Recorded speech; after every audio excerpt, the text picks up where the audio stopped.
کیا پاکستان میں جمہوری نظام کی کامیابی کا امکان بہت کم ہے؟ کبھی برطانیہ بھی ملاؤں اور اشرافیہ کے چنگل میں تھا؟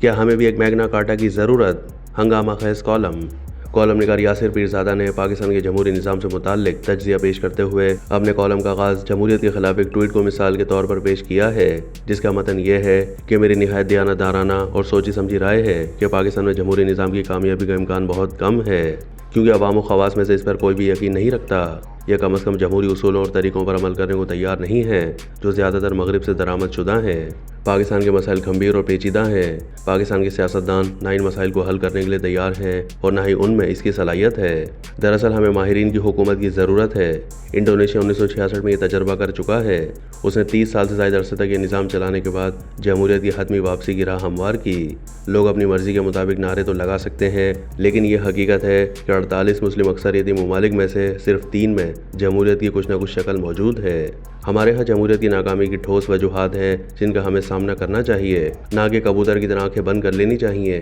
اس ٹویٹ کے بارے میں کالم نگار لکھتے ہیں کہ جن صاحب نے یہ ٹویٹ کی ہے وہ صاحب نظر ہیں اور ہر معاشی اور سماجی مسئلے پر دلیل کے ساتھ بات کرتے ہیں جسے رد کرنا مشکل ہوتا ہے۔ توانائی کا بحران ہو یا مرکزی بینک کا شرح سود گھٹانے کا معاملہ، برآمدات بڑھانے کا گھن چکر ہو یا شرافیوں کو دی جانے والی سبسڈی، ہر مسئلے پر ان کی رائے ہوتی ہے جو وہ ناقابل تردید اعداد و شمار کے ساتھ بیان کرتے ہیں۔ یہی وجہ ہے کہ ان سے اختلاف کرنا مشکل ہو جاتا ہے۔ تاہم اس جمہوریت والے معاملے میں انہوں نے وہی بنیادی غلطی کر دی جو ہمارے اکثر دانشور خواتین و حضرات کرتے ہیں۔ پاکستان میں جمہوریت کے خلاف یہ دلیل کوئی نئی نہیں ہے، البتہ اس دلیل میں ایک مفروضہ پوشیدہ ہے، اور وہ مفروضہ یہ ہے کہ میں چونکہ ایک معزز اور تعلیم یافتہ آدمی ہوں، انگریزی میں ٹویٹ کر سکتا ہوں، میرے پاس ڈگریاں ہیں اور بین الاقوامی اداروں میں کام کرنے کا تجربہ ہے، اسی لیے جب میں جمہوریت میں اپنا ووٹ کسی کو دوں گا تو وہ بہت سوچ سمجھ کر محض ملکی مفاد کے تابع دوں گا۔ البتہ وہی ووٹ اگر کوئی تانگے والا، فٹ پاتھ پر پیدا ہونے والا، ان پڑھ، غریب اور ناخواندہ شخص دے گا تو ظاہر ہے اس میں وہ بات کہاں ہوگی،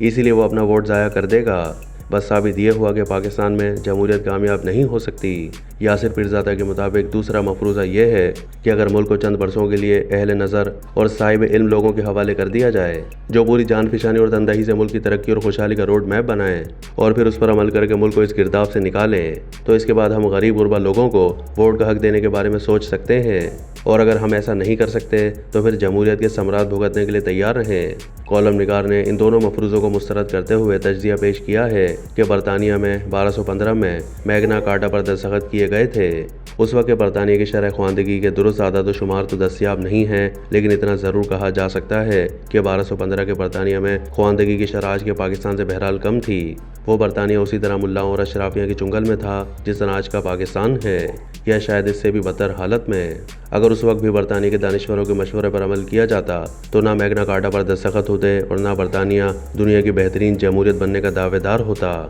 یاسر پیرزادہ نے مزید لکھا کہ پاکستان میں جمہوریت اس لیے ناکام ہوئی ہے کہ یہاں ان پڑھ اور گنوار لوگوں نے اپنا ووٹ کا درست استعمال نہیں کیا۔ یہ جمہوریت ان کے خمیر میں نہیں ہے، بلکہ یہاں جمہوریت اس وجہ سے نہیں پنپ سکی کہ 1958، 1971، 1979 اور 1999 اور اس کے بعد تک جمہوریت پر شب خون مارا گیا۔ یہ برابر میں ہندوستان نامی ملک ہے۔ 77 سال پہلے ہم اس کا حصہ تھے، وہاں جمہوریت چل رہی ہے، حالانکہ ان کی اسمبلیوں میں ہم سے کہیں زیادہ نالائق اور مجرمانہ ریکارڈ رکھنے والے ارکان منتخب ہو کر بیٹھے ہیں، مگر اس کے باوجود جمہوریت نتائج دے رہی ہے، اور ہم یہاں کہتے ہیں کہ یہ نظام ہمارے لیے نہیں بنا۔ دلچسپ بات یہ ہے کہ پاکستان میں پروفیشنل حضرات کی کابینہ والا تجربہ بھی ہو چکا ہے، اور یہ تجربہ ڈکٹیٹر کی زیر نگرانی کئی سالوں تک کیا گیا، مگر نتیجہ 0/0۔ ایک سے ایک پڑھا لکھا وزیر ہوتا تھا، عامروں کی کابینہ میں جو یہ مشورے دیا کرتا تھا کہ ملک میں ایمرجنسی کیسے لگانی ہے اور عوام کے بنیادی حقوق کیسے سلب کرنے ہیں۔ یاسر پیرزادہ نے کالم کے اختتام میں لکھا ہے کہ دراصل یہ مسئلہ اب جمہوریت،